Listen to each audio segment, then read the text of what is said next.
des années 70, ce jour-là, quand c'est une collection qui s'appelle ce jour-là, quand Jérusalem brûlait. Les auteurs sont Gérard Israël et Jacques Lebar. Gérard Israël qui s'occupait des nouveaux cahiers il y a quelque temps. Alors, je lis ce passage qui me paraît édifiant. Car la question qui est votre Dieu, les premiers Juifs, ceux qui reçurent la Torah des mains de Moïse, répondent sans aucun doute: notre Dieu est celui qui nous a fait sortir d'Égypte, de la maison d'esclavage. Ils affirment ainsi tout à la fois le caractère historique de Dieu, son intervention dans l'histoire des hommes et sa liaison à un peuple déterminé et à lui seul.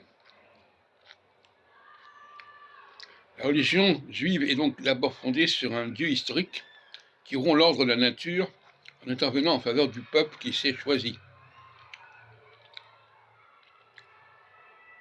Alors, je voudrais commenter ce texte de la page 42.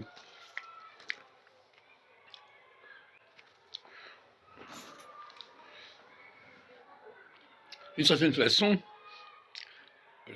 on a là une théologie que j'appelle la théologie de l'élection.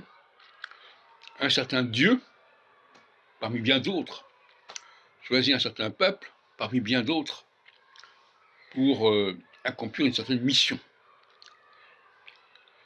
Alors, ça n'est pas réductible, à mon avis, en aucune façon, à traverser la mer Rouge, comme il semble le dire dans cet ouvrage.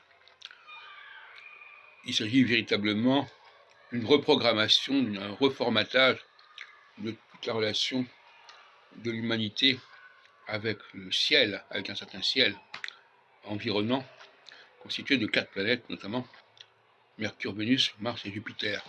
Et ce Dieu n'intervient pas en permanence, il intervient une seule fois. À un certain moment, il se passe quelque chose. Le judaïsme n'est pas un judaïsme, n'est pas une théologie de l'intervention permanente comme d'autres religions pourraient le penser.